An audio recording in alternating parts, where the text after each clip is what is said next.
Hello and welcome to Taiwan Talks. We're covering the latest global news and analysis from a Taiwan perspective. I'm Yin Khvat. Now, about 8,000 kilometers from where we are here in Taiwan is Syria, a country that has suffered 11 years of war, beginning with a pro-democracy uprising against the al-Assad regime. The devastation has forced more than 5 million refugees to flee Syria's borders, including more than 3 million to its northern neighbor, Turkey. And in the small town of Reyhanli, just kilometers from the border, is a sanctuary for Syrians called the Taiwan Reyhanli Center, built by a Taiwanese architect and largely funded by Taiwanese donors. That architect and the center's program director join Taiwan Talks today as our special guests.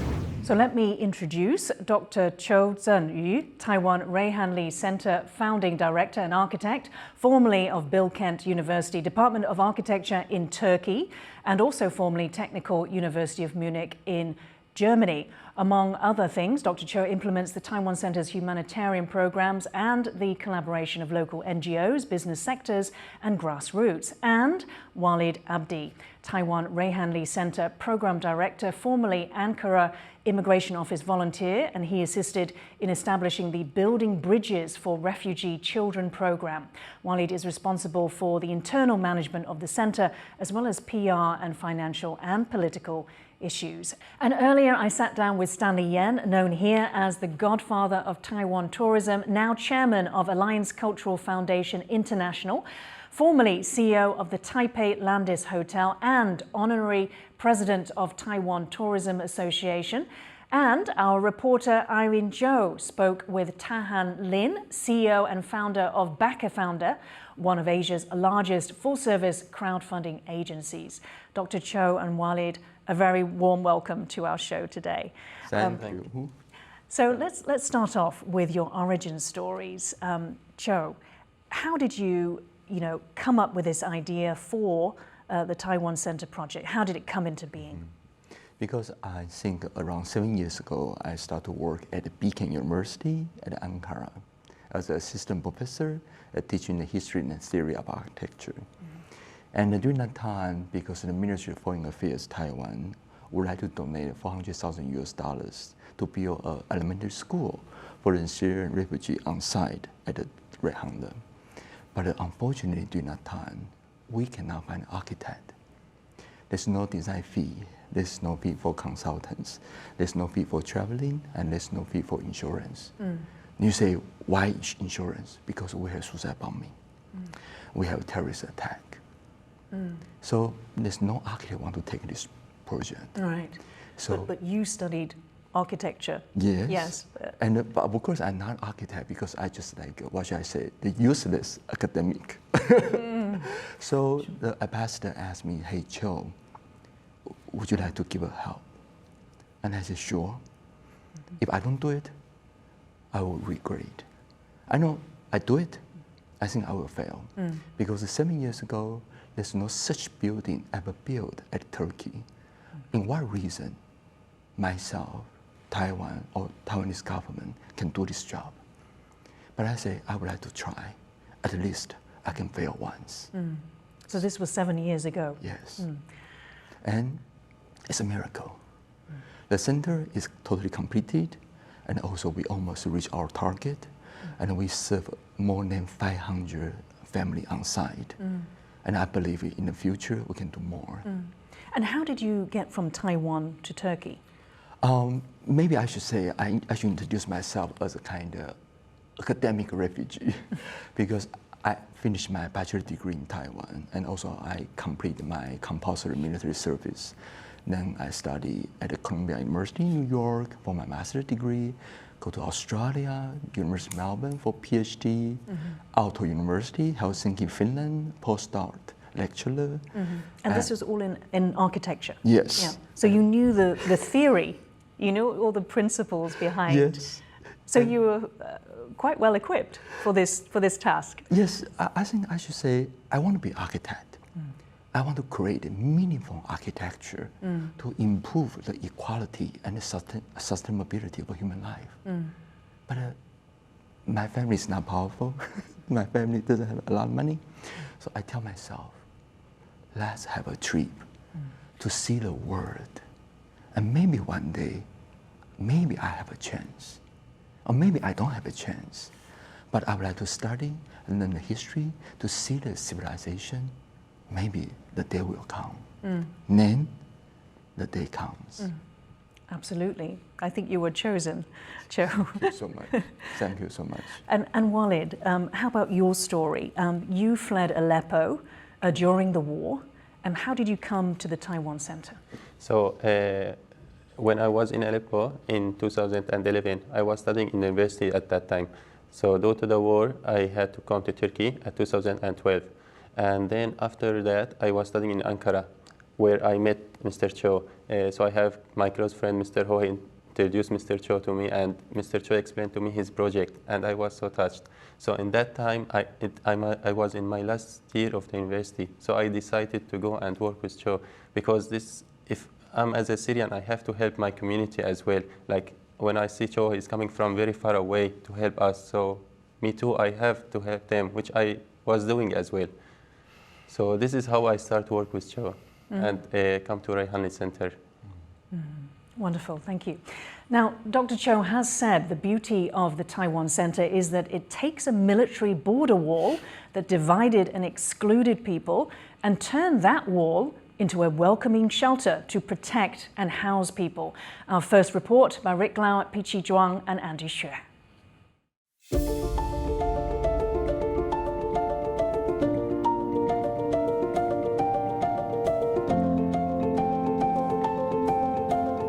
In a small town in southeastern Turkey, a refuge for people fleeing the war in Syria, the Taiwan Center.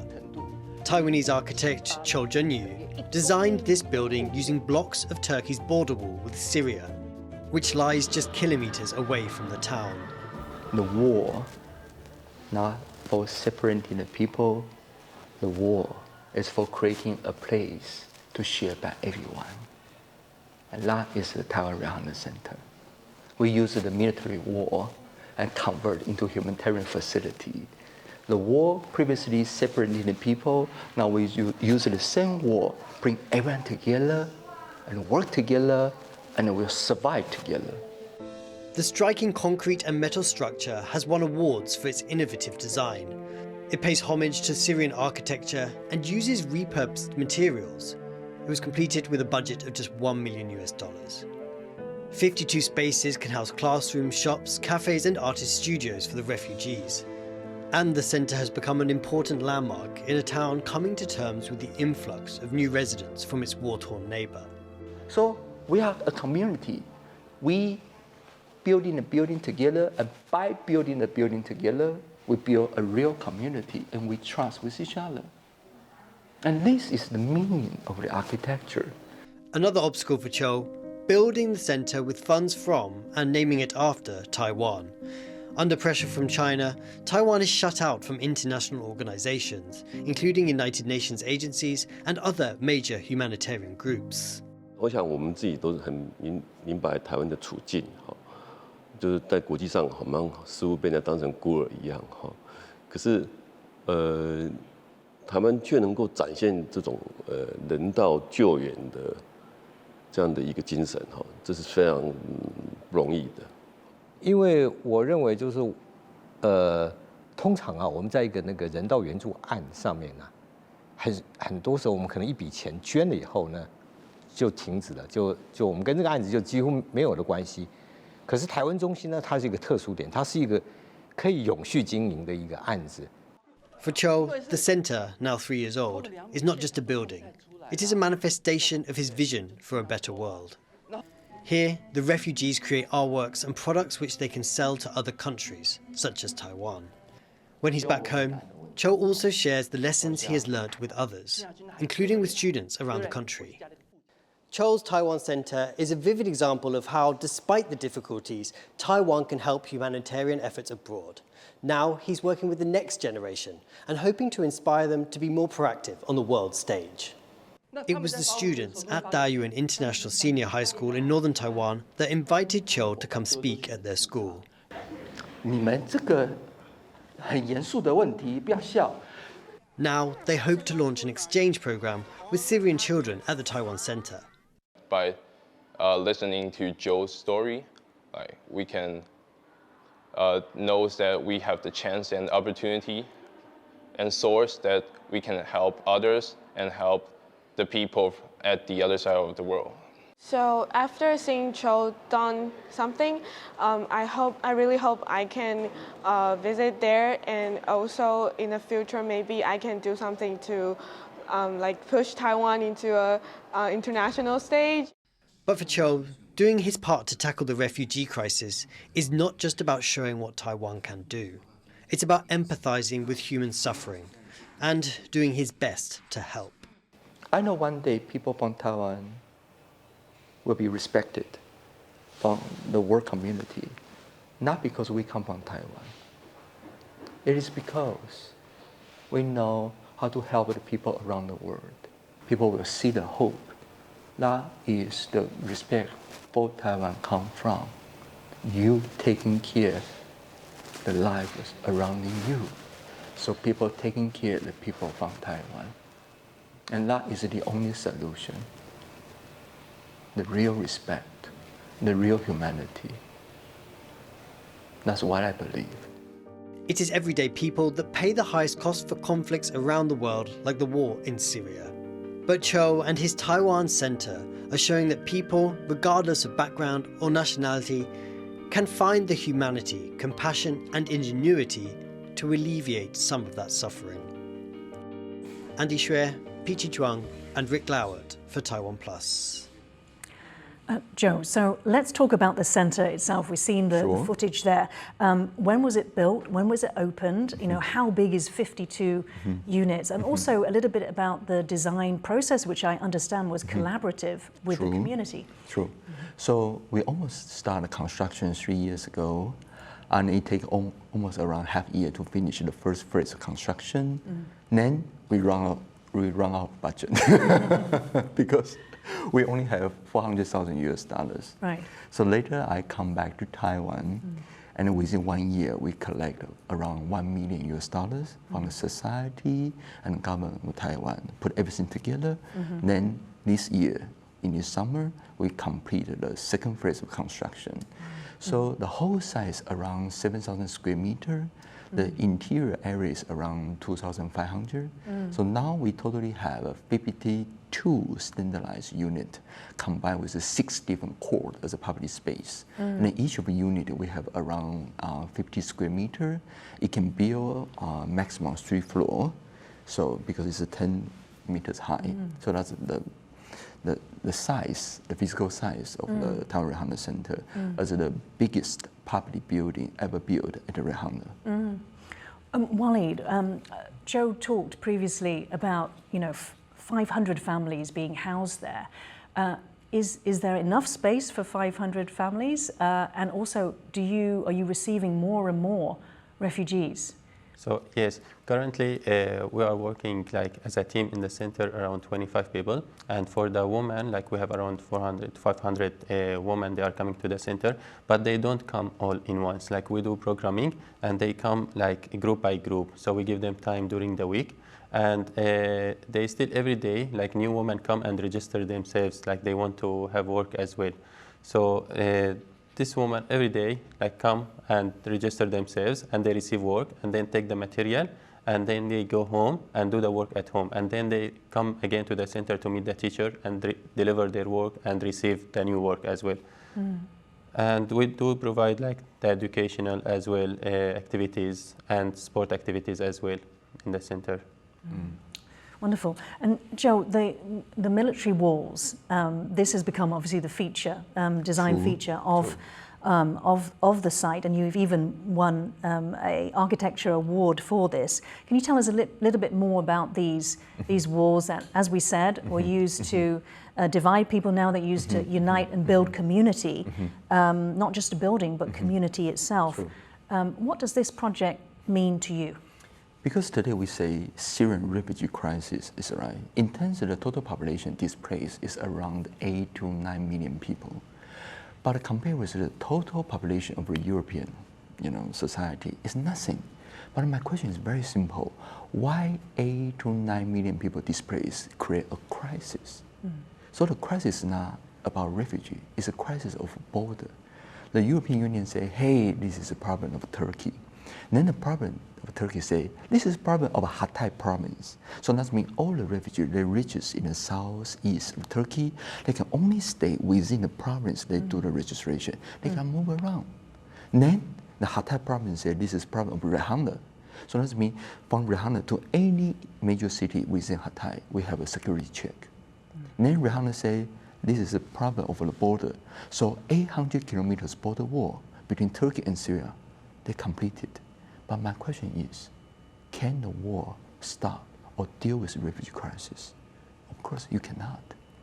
Then I say, if we have capability to build a wall, why not we use the same capability to create a space shared by everyone and make everyone survive? And that is the beginning of this project. Because the military facility, the border wall, is very cheap, very practical, earthquake-proof, and even bullet rocket-proof. It's the most effective human weapon ever built in the history of human society. Then, on top of the wall, we also put the metal shield structure. So each of a standardized unit is 10 meters high, 6.4 meters in width, and 8 meters depth. The size of a standardized unit equal to the size of the vault structure of Aleppo Umayyad Mosque, the most important religious heritage building in the north of Syria. And Chiu, people say, you are building a mosque. Yes, 52 units all facing Mecca. Because at Reyhanli, no matter you are Turkish citizen or you are Syrians, everyone is Muslim. Islam is the common ground, the biggest common ground among everyone. Tell me about the architectural award. Obviously, they recognized, you know, your integration of the local religion and culture. Yeah, because in Britain, there's a very important society we call the 20th Century Society. And the 20th Century Society is composed by important architecture historian from the Royal Academy of the British Architect. So every month, they only select one building. And this year, the theme of their publication is called Equality, Diversity, and Inclusion. And then they look at the publication of the Taiwan Reyhanli Center, and they contact me and say, Chiu, in this September, we select your building. We want to share your story among the society in Britain. And I checked all the buildings they have selected or report before. They're heritage building, they're historical building. And I say, our building is not fully completed yet. Chiu, your building already part of history. It's a historical monument. We all agree. And that's the story. Yeah. And so Walid, moving from the experts in architecture, you know, who have praised this building, to, you know, the people that call this building, this site, home, can you tell us some of the reaction that you get from the refugees arriving at Taiwan Center? So at the beginning, like we were telling them about Taiwan, like we have Taiwanese Center. So in the beginning, they were asking like, where is Taiwan, what they have in Taiwan, and like that. So everyone start to search about Taiwan and look like what they have, what they do. So in the beginning, like some of the people, they didn't know about Taiwan. But now, like everyone knows what Taiwan has, what Taiwanese do. So everyone start to search about Taiwan. Like they are very impressed by Taiwan. So as a country from very far away, like comes to help the Syrian, they were very touched and they very appreciate what you do here. Yes. And so, you know, because obviously this is completely different to any other sort of refugee center. Is there, you know, much communication, I guess, between refugees when they say, well, we've arrived at this place, you know, it's purpose built for us. Yes, and they feel like this place, it's like their home, because they start to have stable life, and you know, only when you have your home, you have stable life. So once you have stable life, so everything you can think about your future, you can think furthermore for your life and think about your children and their future as well. So only when you have home, you can be stable, and everything starts from home. Everything begins there. Yes, absolutely. I completely agree. And what does this place represent for you, is it home? Is it the future for you? For me also, it's my future and my generation future as well, the people from my generation's future as well, and our children. So because this center will provide them the job opportunities and they'll provide them the hope. So everyone will work on it and they will feel like they are safe in secure place and they will have a stable life as well. Lots to come in the show. How Taiwan's biggest crowdfunding agency helped build the Taiwan Center, a place Syrian refugees now call home. We speak to Baker Founders CEO. But first, Stanley Yen, known in Taiwan as a godfather of Taiwan tourism for his decades at the helm of the country's hospitality industry, believes a child's education should be about empowering them to create their own lives. He transformed from being a business leader and ambassador on the global stage to focusing on redefining education. Yen tells me about his contribution to the Taiwan Center project. I want to dig in a little bit to what I'm sure are incredible difficulties in teaching the children there. There's attempts to give them a childhood as well as an education. You've said, for example, that family time is essential for a child's development, but often the refugee children have been separated from their parents. And the other thing is that you said that the philosophy is to empower the children to create their own lives. How difficult is that within a refugee center? It is extremely difficult. It is, even for me, it is not a strange issue. I mean, when I'm in Taichung, what I'm doing right now, we do have a lot of indigenous family, broken families, okay, even orphanage, okay. So they are in a certain stand. Of course, they do not have a situation like Syria, okay, or any other or the refugee camp. They are also threatened by the war. They were threatened by the safeties of themselves. But the idea is the same. It is much harder to bring a kid when in a critical time they grow up, and without being able to help by the experienced parents or teachers or any social workers. So this is the first thing. The utmost important thing is to have the young people, the social workers have to be trained properly. Some Taiwanese would question why there is a significant amount of taxpayers' money going towards this project. Compassion should have no boundaries. I mean, you have to be able to see beyond your own territories. So the whole global issues does concern everybody. A lot of non-political issues Taiwan can still participate. So being able to have somebody like a Joe who is doing the right things, certainly it is very encouraging to help. Yeah. Moving to architect Joe, what was it like to work with him? Oh, he is. Of course, he's very, very passionate with his work. But sometimes when you're doing this kind of activity, you cannot just use your passion. You have to clearly see how you can manage the situation. So I am trying to helping him with few more steps ahead. How can he face the different situations, and how also he can understand what is the limit. I think what the Taiwan Center can do is we cannot help to solve all the problems in the world, not even the Taiwan centers, but we can set good examples, and this combo hopefully can be repeated by other people. Once you set a good example, as I was doing in Taitung. So do you mean a blueprint, maybe for Exactly. global? So other people can follow. And for example, in Taitung, I have schools and doing art center and all that other activity. All my hope is not trying to change the entire country. All I want to do is set a good example. But Minister Fuller once said, if you want to change something, never challenge the existing reality. To change something, you just have to build a new model to make the existing model obsolete. In other words, once you set a good example, and people can see it, and then gradually other people will be able to follow you. Yeah. Very interesting. So there is the physical building, which architect Joe Right.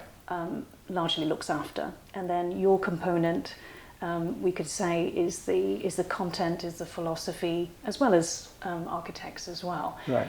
Where do you see a fusion between the building and your philosophy? Are there any aspects of the building itself or the site itself that really speak to you, that resonate?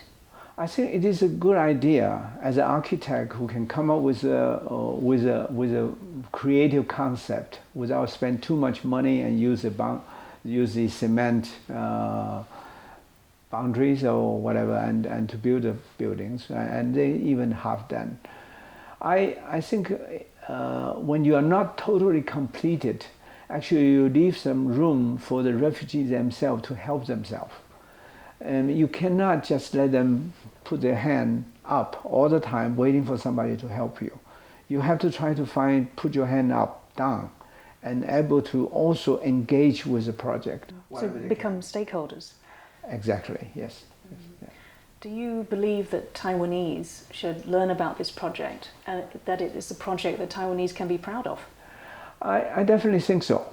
I also have another opinion, which sometimes may not agreeable by total all the major society. What I believe is whatever we're doing things, you are facing a human to another human beings.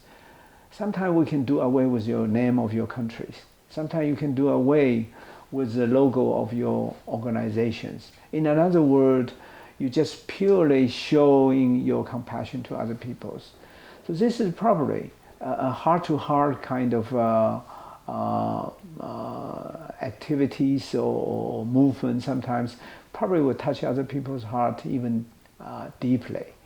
And that is what I believe Taiwan should do. Okay, with the difficult situation we have, we should have this kind of preparation, whether it's our friends, our enemies, or whoever they are. As long as we can showing our good willingness, I think one day, hopefully, the world will change. Yeah, of course. President Yen, thank you so much for joining Taiwan Talks today. You're welcome. Thank you. That was Stanley Yen, the chairman of Alliance Cultural Foundation International. Walid, can I ask you, the same question that I asked Stanley Yen, how hard is it to empower the children?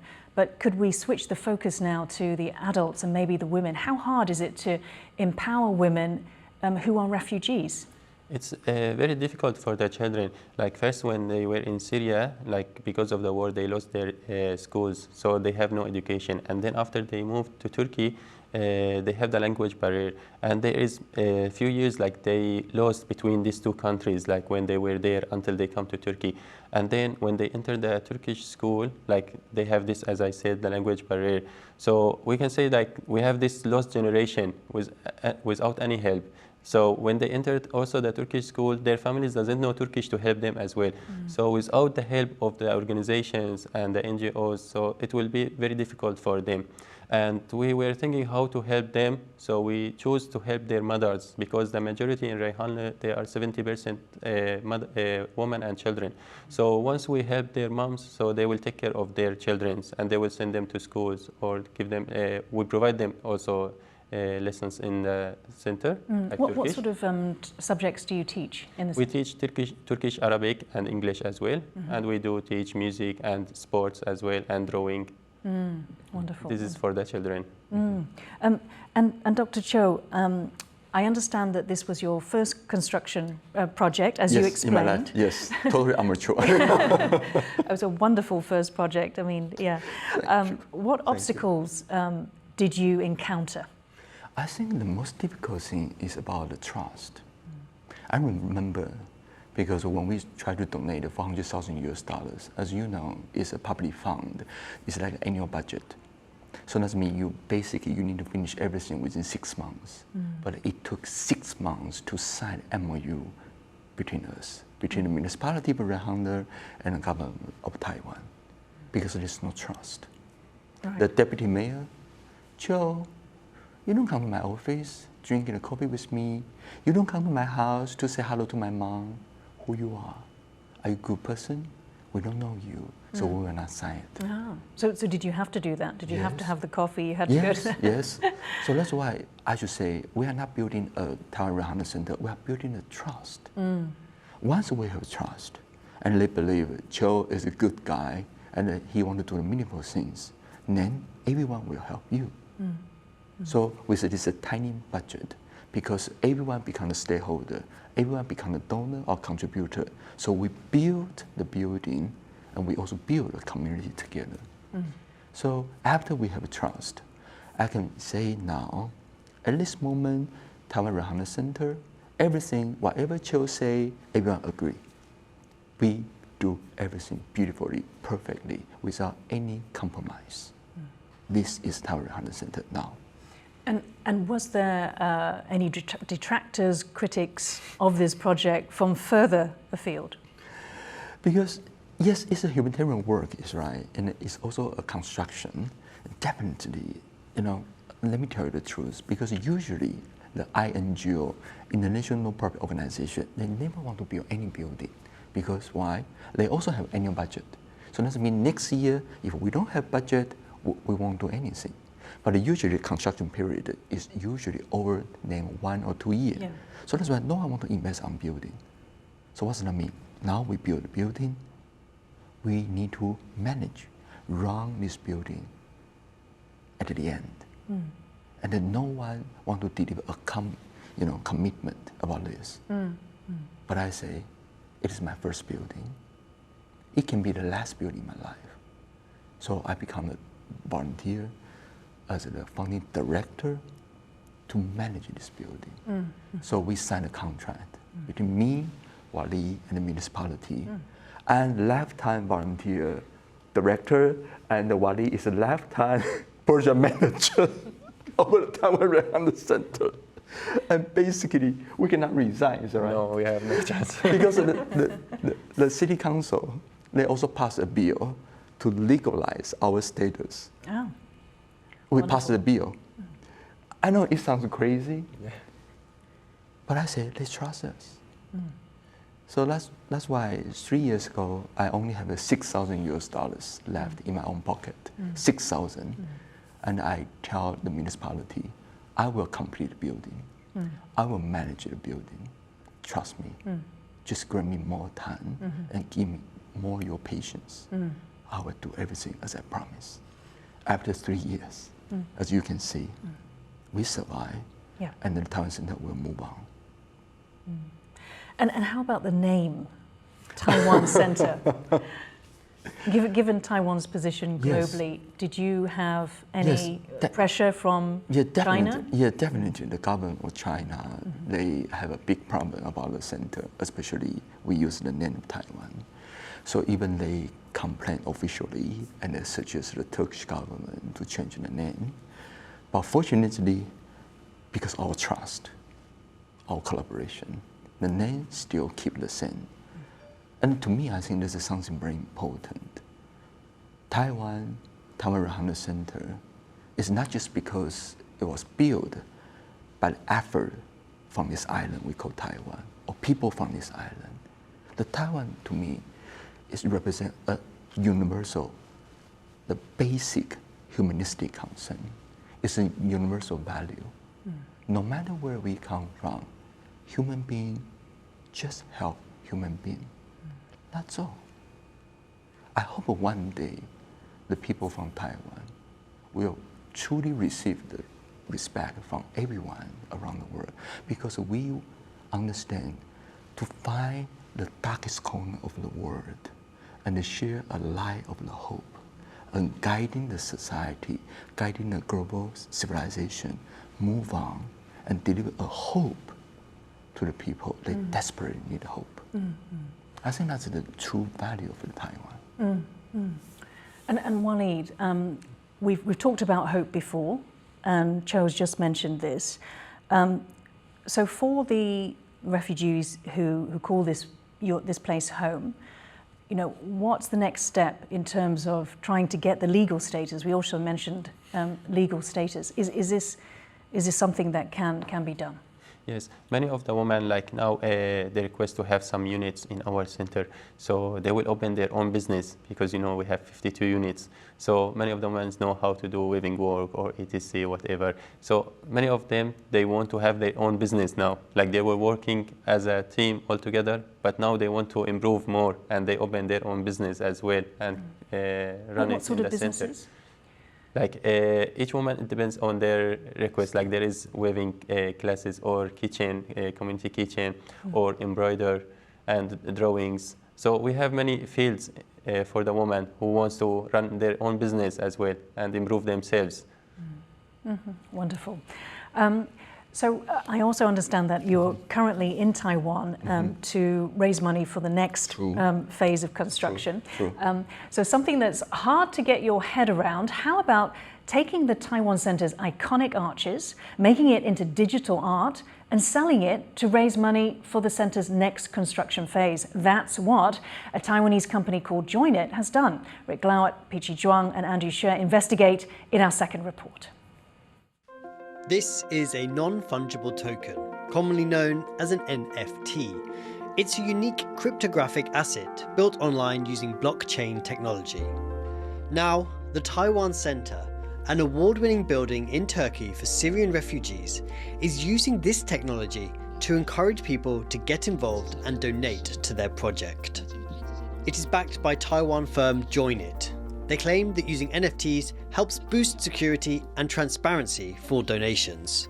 我们当初发起的初衷就是一个很简单，真实的去记录每一笔善款之后的使用的用途，那配合这个 NFT 的图片做一个转换，那把最真实的记录传达给每一位捐款者。因为有赠送这个 NFT， 他们可以说不用限制在台湾这一块土地，而是他们世界各国都可以响应，然后随时都可以透过网络共同来监督、共同来关心这件事情。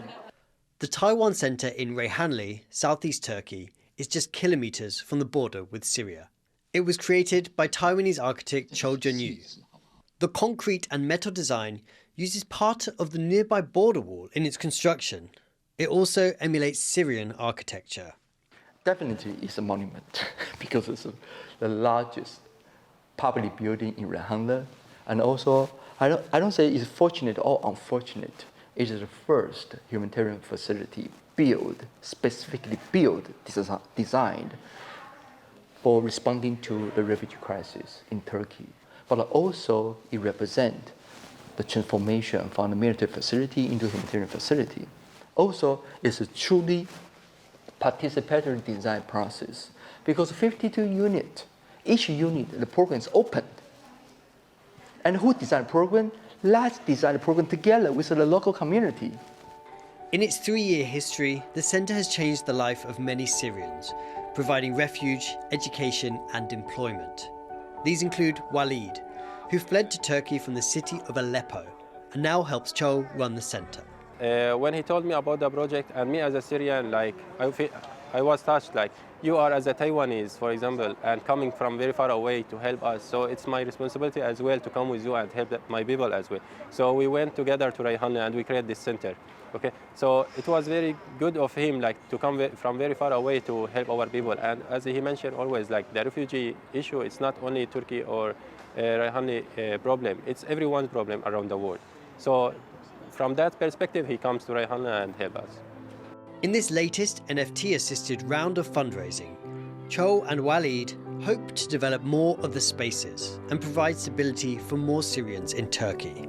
This year, they also plan to construct solar panels and a water recycling system to make the facility the first carbon-neutral refugee center in the world.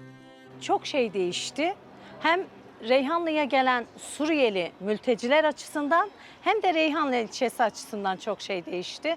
Reyhanlı'ya gelen mülteciler açısından kadınlar, çocuklar ve engelliler artık hayata umutla bakıyor. Ekonomik yönden bağımsızlıklarını kazandılar. In war, it is always ordinary people who pay the biggest price. And while that may never change, technology is opening new paths to help those who need it most. Andy Xue, Pichi Zhuang and Rick Glauert for Taiwan Plus. Now, thanks to pressure from China, Taiwan has found itself isolated on the global stage, excluded from the United Nations and most other international bodies. And yet the CEO of Taiwanese crowdfunding agency Baker Founder says the international community is now coming to the Taiwan Center. Tahan Lin's agency helped raise over $500,000 to fund the first phase of construction of the Taiwan Center, where many NGOs and international organizations now want to base themselves. Lin says. Taiwan Talks reporter Irene Zhou finds out more. How long did it take to reach the fundraising target for Taiwan Center, and what results have you achieved? 大概花了5个月的时间，那总共募集的金额大概是新台币1600万左右。那比较有趣的事情是，最小笔的金额只有99元，那最大笔的金额甚至可以到60万元。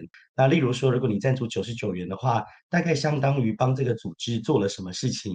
那当然，如果你赞助的是60万元的话，其实你等于直接认养了它其中一个建筑单元的所需。So you just told us that this huge sum was made up of small donations from over 5,000 people. From your observation, why are Taiwanese willing to donate a project in Turkey, which is halfway across the globe? Could you tell us the reasons behind Taiwanese donating to overseas projects? 赞助者大概97%来自于台湾，那只有3%来自于台湾以外的世界各地。而我们大胆的推测，它可能还是一样是中文的使用者。是台湾在世界各地进行的国际援助，它大部分都不是一次性的短暂的服务，而是希望打造一个体系，打造一个体制，让当地的人去承接这整个服务组织的力量跟运作的方法。那我觉得这种事情，其实它一定程度上面体现了国人的荣誉感跟参与感。如果我们可以给予更多的话，那其实反过来，这是对于自身的肯定力道是很大的。So with this first-hand experience of Taiwan can help, do you believe Taiwan's international visibility can be raised through the similar projects? 你所完成的事情的确帮台湾在国际服务跟国际形象上面加了很大的一笔分。然后，但是你自己做的赞助这件事情，其实是帮助你自己探究自己跟国际之间的关系。所以我当然相信，就是所完成的这些事情，对于台湾而言，绝对是一个很大的加分。更何况它其实不是一个短期的事情。那目前在雷伊汉乐市里面有相当多的 NPO， 它也因为这个原因直接迁入了台湾中心，甚至包含了国际组织。所以你可以想想看，台湾花了好多心力，想要重回各种国际组织以合适的身份。但很有趣的，就在土耳其的雷伊汉乐市里面，有一个名为土耳其台湾中心的存在，是许多国际组织愿意去进驻在台湾中心里面的。那光是这点，就是让我那时候知道的时候，觉得非常非常的有意思，也确实帮台湾跟国际创造了一个新形态的连结。That was Tahan Lin, CEO of Baker Founder, speaking to Irene Zhou. Dr. Chiu, if I can come to you first, what do you think about this new technology, the crowdfunding, NFTs, to help to raise money for humanitarian projects like yours? I believe one day, the Taiwan Reyhanli Center is not just receiving a donation from Taiwan to help Syrian refugees. The Taiwan Reyhanli Center should become an international platform, allow the community around the world to help through this platform to help the most desperate people. Then the whole question is, how do we do it? Because we all understand Taiwan has a very unique nation-state ideologies, or I should say, the cross-strait politics, very complicated. But with the Web 3.0 technology, NFT, or internet technologies, actually, we can truly crossing over the boundary and crossing over different nationalities, and to engage with many, many different groups or communities around the world. So that is what we are trying to do, and far much more ahead among all the rest of the NGOs thinking about what is the meaning of Taiwan, what is the meaning of Taiwan Reyhanli Center. And so you mentioned it can be a platform, it True. could be a new model, True. in essence. True, because when we say humanitarian work, for me, I think participatory, or I should say participation, is the most important thing. But the most of us, also, we all understand, we have donated money to a certain NGO or foundation before. We only participate for a few seconds or few minutes while we are using or typing our credit card number. And once the transaction is done, what happened? You never know. And anyone keep you updating? You don't know it. And what is the next project? You also don't know it. But through the NFT, the first, everything is very clear and transparent. And also through the NFT and the Web 3.0 technology, you are always keep updated. So that means you can participate, no matter you are in Reyhanli, in Taiwan, or in America, you are always has been informed, you are participate in this project. And that is a very important thing. And once you are participating in the project, not only the project will survive, the education, the mutual learning process will also transform all the donors to get more engaging with the crisis or disaster happening now. Walid, there's also the design element where the construction of the site is actually open. So the arches, it's a very open environment. What does this mean for the refugees in terms of making this home? Actually, we intentionally make it open like that because we want to create the community first, and through the community, let them create their own houses and create their own building by themselves. So we build the strings and the relationship first, and make them create their own houses by themselves. Because only when you create your own home by yourself, it's the best home you have. Absolutely. So they were part of this process. They are being part of this process, which is ongoing. Yes, they will feel that this is their own center. It's not that community center that we build and deliver to them and they come and work. Let them feel that this is our center, for everyone, their center, they will build it by themselves. Yes, that's wonderful. And Dr. Chiu, so another blueprint, for example, the first carbon neutral refugee center. Again, you are breaking boundaries here. Please tell me some of the measures. Yeah, I must tell you the truth. Before 11 years ago, we have a Syrian refugee crisis. We have 3 years of a serious drought in the north of Syria. There's no water. And also in Hatay province, we are actually have a serious shortage of water. The underground water level is already beneath the surface 120 meters, then you can find the underground water. It's environmental crisis, create a humanitarian crisis. So the Taiwan Reyhanli Center is not just only trying to solve the equality of human life. How about sustainability?